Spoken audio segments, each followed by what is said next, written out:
Okay, so get this. Cristiano Ronaldo wants to score 1,000 goals 1,000. before he retires. Like 1,000 goals. To understand what drives that kind of ambition, we're diving deep into his recent interview with Rio Ferdinand. We'll also get into what Ronaldo really thinks about his time back at Manchester United. Yeah, it's a pretty rare look into his head, right? You don't often hear this kind of honesty, especially from someone at Ronaldo's level. Exactly. This isn't like a carefully planned press conference or anything. This is just two former teammates having a raw, unfiltered chat. We're getting a fly-on-the-wall perspective thanks to Rio Ferdinand's YouTube channel, Rio Ferdinand Presents. And it's packed with insights. So we'll hear about Ronaldo's take on the future of football, his competitive drive that apparently spills over into family paddle tennis matches, the whole deal. But first, let's unpack his return to Manchester United. He started out pretty pumped about it, didn't he? Oh, totally. There was that real sense of homecoming, of unfinished business. But it seems like that feeling went south pretty fast. He's on record saying, "I'm not happy the way they all happen." And he even suggested Manchester United needs like a complete reboot. He doesn't hold back, does he? He specifically calls out the club's culture, the lack of ambition from coaches, and the need for changes from the top down. Like, he's saying they need to change everything. He even compares the situation to hiring a plumber to fix your computer. Ouch. It's a bold statement, for sure, but it reflects a trend I'm seeing. More and more former players, especially those who've achieved Ronaldo's level of success, are speaking out about the need for experienced leadership in football. It's like they're saying, look, I've been there. I know what it takes to win at the highest level. And that's missing from the people making decisions. That's a good point. It's like he's saying, I've been in the trenches. I know what it takes to win at the highest level. We're missing that expertise from the boardroom. Exactly. And that desire for experienced leadership probably comes from Ronaldo's own development as a player. Remember how Ferdinand described him when he first arrived at Manchester United? That skinny freak with spaghetti hair and teeth all over the place. Hard to believe that was the same Ronaldo who went on to win 5 Ballon d'Or awards. Yeah. What a transformation. And it wasn't just physical. His style of play changed too. He went from prioritizing flashy skills to ruthlessly focusing on scoring goals. Yeah, he actually admits his mindset changed. Yeah. He says the goals for our positions is more important than step-overs. Yeah. And he admits this shift was good. Which shows a lot of self-awareness, don't you think? He knew he needed to adapt his game and become a more efficient, more clinical player. And it wasn't all natural talent either. He said he actually studied his teammates. Yeah. He was picking up on what made guys like Gary Neville and Roy Keane so effective. He was absorbing knowledge from some of the best. Which is interesting when you consider his criticism of Manchester United's lack of experience. It's like he learned firsthand how important that experience is, how valuable it is to have veteran players in the locker room. Right. And maybe that's partly why he ended up thriving at Real Madrid. He talks about the club's unique energy, that winning mentality. Real Madrid practically breeds success. It's in their DNA. He even calls them the best club ever in history of football. He clearly felt at home there. He talks about the intense pressure at Real Madrid, but it's almost like he needs that pressure. Yeah, he says the pressure's a lot, but you can tell he thrives on it. It pushes him. It's like he needs that to be at his best. Speaking of high expectations, he had some interesting things to say about Jude Bellingham and the pressure of playing for Real Madrid. Oh, yeah. Bellingham had an amazing first year, but Ronaldo points out that the second season can be even tougher for young players. He even draws parallels to his own experience. It's like he's giving Bellingham a heads up, saying, hey, maintaining that level of success is tough. It takes constant work and you have to adapt. He's saying talent alone isn't enough. You need resilience. You got to have mental toughness. And that kind of insight is probably what Manchester United needs right now, don't you think? You know what? You're right. I hadn't connected those two ideas before, but it makes sense. Ronaldo has been there. He gets the pressure those young players are facing, and he knows what it takes to navigate those challenges. But Ronaldo's competitive spirit isn't limited to the pitch, is it? No way. This is a guy who supposedly goes all out during family paddle tennis matches. His son, Cristiano Jr., must really feel that pressure. Oh, I bet Ronaldo even joked about not talking to his son for days after losing a match. That's hilarious. It's like that competitive fire is just part of everything he does, whether it's a Champions League final or a casual game with his kids. Exactly. And there's something to be said for that kind of intensity. It's what's driven him to achieve such amazing things, but it can also be a double-edged sword. Good point. We should probably dig into that a bit more later. Absolutely. But first, let's address the big elephant in the room, Ronaldo's age, and all the talk about him slowing down. Ah, yes. He's 39 now, and the critics are getting louder. But he doesn't seem too bothered by it, does he? He's tuned them out. He even says, I care less about what people say because even when you do it good, they criticize you, and I'm 39 in and enough half. And yet he's still setting these crazy goals, like scoring 1,000 goals. Which is insane when you think about it. Right. He already holds the record for most goals scored in men's professional football. He's over 800 now. Why push for 1,000?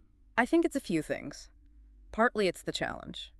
This is Cristiano Ronaldo. He loves proving people wrong and exceeding expectations. He seems to thrive on it. Exactly. But it's also about legacy. I think he wants to solidify his place as the greatest goal scorer of all time. What a statement that would be, to reach a number that no one else has even come close to. It would be legendary. But is it even possible? That's the big question, isn't it? I mean, he's defying age already, but 1,000 goals is a whole other level. It's definitely a long shot, but if anyone can do it, it's probably Ronaldo. Okay, before we get too deep into that debate, let's switch gears and talk about Ronaldo's future plans beyond football. He seems pretty excited about moving into the business world. Oh, yeah. And that actually ties back to something we were talking about earlier, his business mind. It's not just about being a successful business person. It's about applying his strategic thinking to things he's passionate about, like football. It's like he's saying, look, I've learned a lot from the game, from my wins and my losses, and now I want to use what I know to make a difference in other areas. Exactly. And you can see that in his critiques of Manchester United, his focus on structure and leadership. It's not just about feelings. He's thinking about what's best for the club in a very practical, almost business-like way. It's a different side of him. He's usually portrayed as this larger-than-life superhuman figure. Right, the goal-scoring machine, the ultimate competitor. But in this interview, you see a more complex side to him. You see his vulnerability, his thoughts on the highs and lows of his career. He even talks about crying after missing that penalty in the Euros. And that incredible moment when he saw his mother in the crowd. It reminds you that he's not just this robotic athlete. He's a person with real emotions. And those emotions are part of what drives him. It's not just about fame or money. It's about passion, about that fire inside him. And you can feel that fire when he talks about the things he'll miss most about playing. The adrenaline, the pressure, those big moments in the stadium. He's a competitor at heart.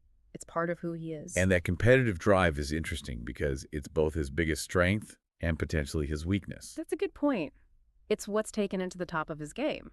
But it's also led to some issues, some clashes with managers and teammates. So the question is, how does someone like Ronaldo balance that intensity, that drive with being part of a team? And what happens when that fire inevitably starts to fade? Those are some big questions we'll have to explore in the next part of our deep dive. We've covered a lot, but there's still so much to discuss. All right, so we've established that Cristiano Ronaldo is like a force of nature on and off the pitch. But as we were saying, there's a lot more to unpack. What were some of your biggest takeaways from the interview? You know, I think the thing that stood out to me the most was Ronaldo's evolution as a player. It's easy to forget that he wasn't always this goal-scoring machine. Remember his early days at Manchester United? It was all flashy footwork, step-overs, trying to dribble past everyone. It's definitely different from the clinical finisher we see now. Right. And what's interesting is that this transformation, it wasn't just natural talent. He consciously chose to become more efficient, to really focus on scoring goals. He even says the mindset has changed. He figured out that in the end, goals are what win games, not fancy tricks. Exactly. And he was willing to adapt his game, hone his skills in order to reach that goal. It shows real self-awareness and discipline. He even talks about watching his teammates, guys like Gary Neville and Roy Keane. He'd study their movement, their work ethic, and pick up on what made them so effective. He was a student of the game, even as he was becoming a global superstar.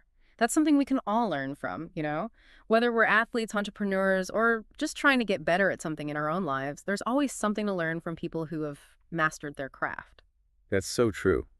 It's not about copying them exactly, but understanding what makes them successful and finding ways to apply those principles to your own situation. But speaking of Ronaldo's success, we have to talk about his time at Real Madrid. He clearly sees it as a defining period in his career. He calls it the best club ever in history of football. And it's hard to argue with their record. But what really struck me was how he described the club's culture, that winning mentality that you feel at every level. He seems to thrive in that kind of environment. He mentions the pressure at Real Madrid, says the pressure's a lot, but you can tell he loves it. It fuels him. It's like he needs that level of expectation to perform at his best. And it's interesting to compare that to what he said about Manchester United, where he felt like the culture had become a little complacent, like they'd lost that drive for excellence. Yeah, it almost sounds like he misses that intensity, that shared ambition he had at Real Madrid. And maybe that's what's behind his goal of scoring 1,000 goals. Mhm. It's not just about personal achievement, it's about setting a new standard, pushing the limits of what's possible, and inspiring others to aim for greatness. It's a pretty bold goal, though. Hmm. He already holds the record for most goals scored in men's professional football. He's already over 800. Why push for 1,000? I think it comes down to that relentless drive, that competitive spirit we've been talking about. This is a guy who loves to prove doubters wrong and go above and beyond what people expect. He even jokes about recording every single goal just to prove it to anyone who doubts him. Exactly. But beyond the individual achievement, I think that 1,000 goal mark is symbolic.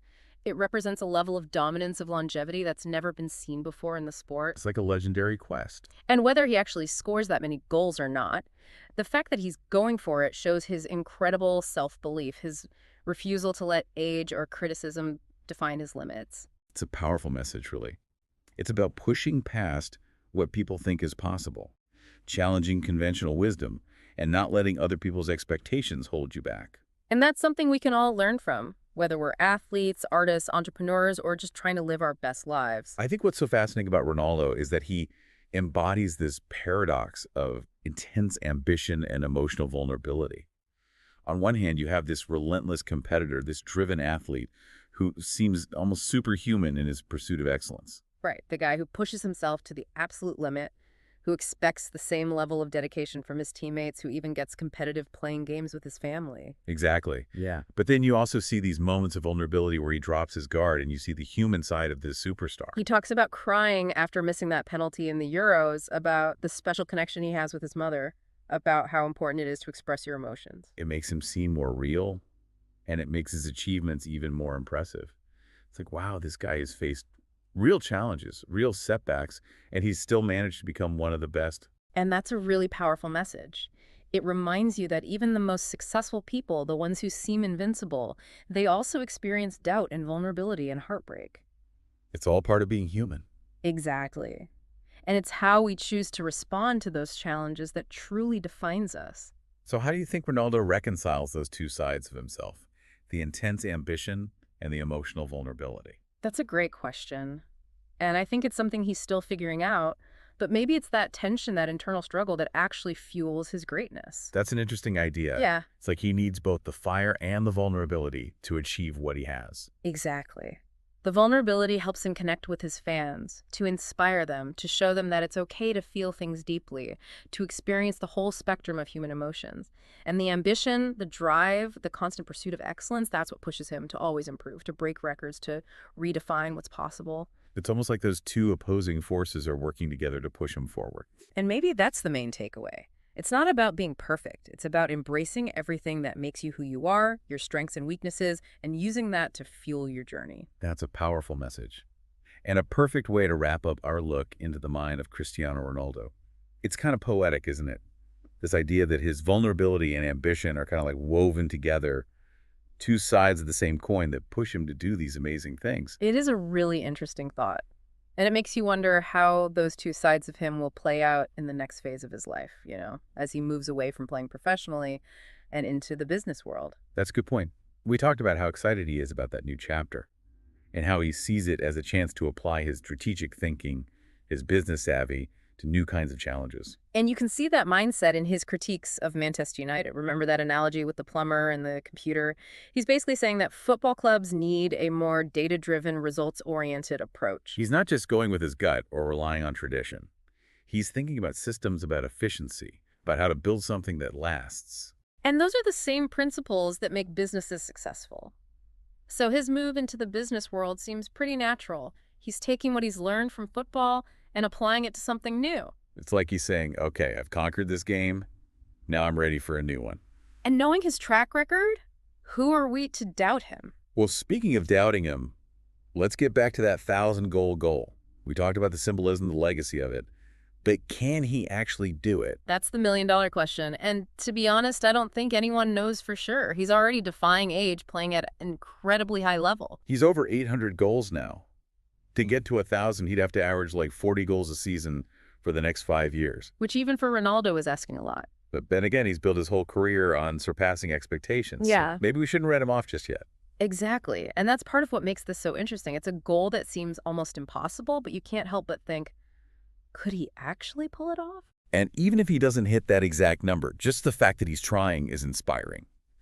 It shows his incredible self-belief, his refusal to accept limits, his drive to keep pushing the boundaries of what people think is possible. And that's a message that goes way beyond football. It's about chasing our dreams no matter how crazy they might seem. It's about embracing challenges, testing our limits, and never giving up on what we believe in. So I guess the question we're left with is, What are those seemingly impossible goals we're chasing in our own lives? What limits are we willing to push? What legacy are we trying to build? that's the real challenge Ronaldo has given us. Not just for athletes, but for all of us. He's shown us what's possible when you combine talent, hard work, and unwavering belief. Now it's up to us to find our own 1,000-goal ambitions and go after them with everything we've got.